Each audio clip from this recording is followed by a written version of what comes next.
because you're holographic in nature, as you, as an individual, learn how to integrate, you are sending that information off to all of your other lifetimes, all of your genetic line.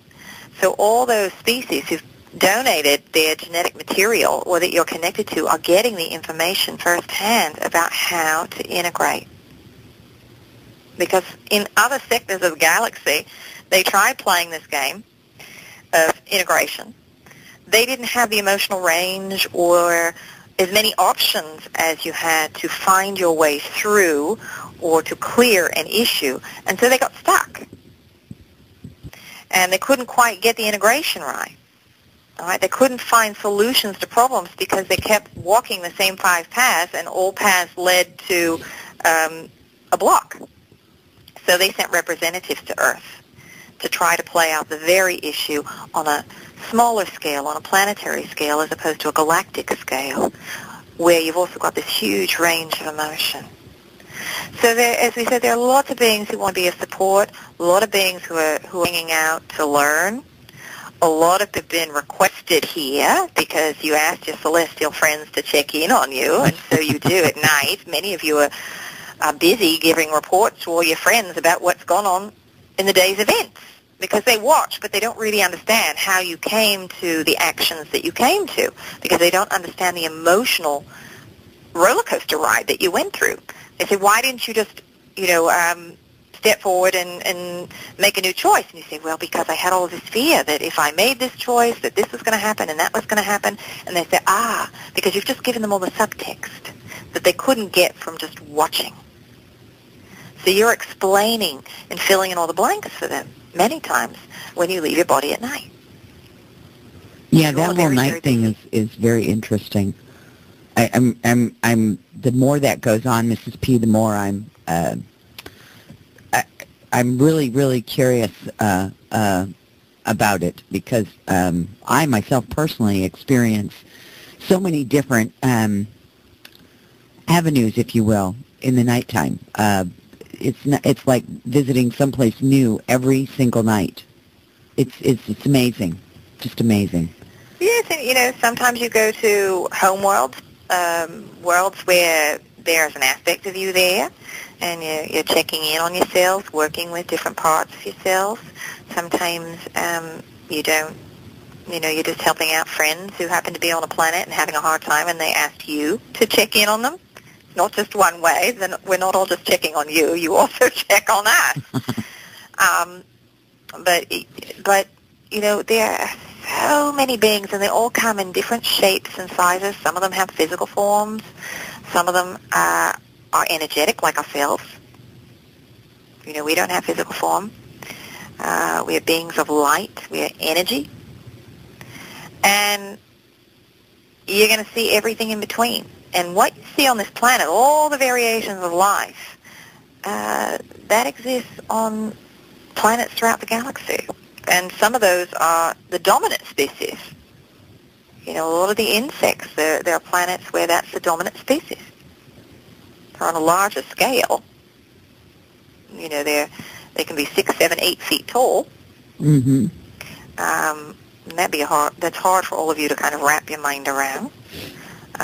Planets with lizards, your reptilians, your draconians, your felines, your canines. These are all species, birds. That some of them are bipedal, but yet look like your dogs and your cats. So there's absolutely everything that you could possibly imagine. And then some. Yes. And then some. Yeah. Yeah. Fascinating. But you're all wondering, when are we all going to come down and help you? You already here. As we always say, you're going to raise your vibration, because if you saw some of us before you were ready, it would be very shocking to you, because you've forgotten your history. You've forgotten your connection to the galaxy. So you're preparing yourself and expanding yourselves and remembering your connection, because once you're connected, once you remember your connection with Source and your connection with all things, then it's not a scary place. You don't feel fear. You don't experience fear. You say, yes, I remember this. Mm-hmm. Boy, I have stories to tell.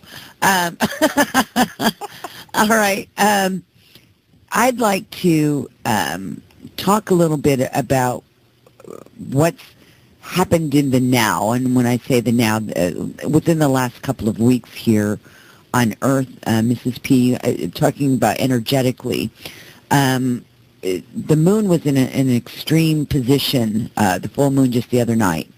And then, of course, right before then, we had that massive earthquake that was set off in Chile. And that obviously caused a lot of destruction. But I've also noticed that within the last couple of weeks, the energy itself has been at a heightened intensity. Yes. On the Earth. And, of course, we had a major, I guess, a couple of weeks ago, or less than that, a major CME that was one of the biggest ones they said that they had recorded in a while.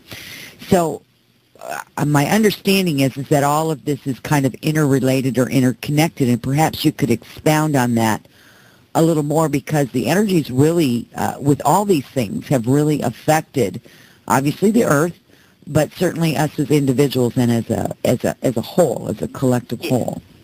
Especially as you have changes in your electromagnetic field, because you are an electromagnetic being.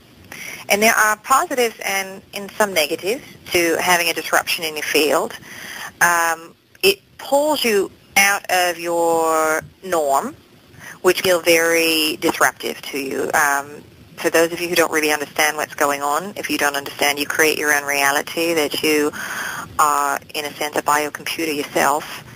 If you're not aware that all these things affect your physical structure, then you just have a very difficult time.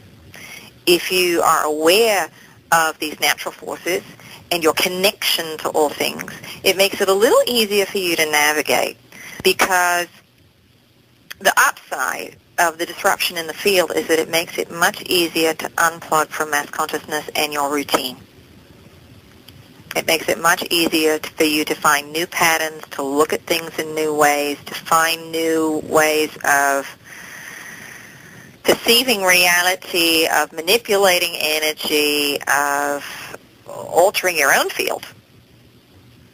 As we talked about with some of you before, in this game that you're playing, as you've got, the moon moving around the Earth moving around the Sun has its own grand cycle that it moves through. And, Earth has a grand cycle that it moves through, and you're coming to the end of one of these cycles. And there is a sector of space at the end of the cycle here that is very dense with photonic energy, particles of light, very high vibrational frequencies.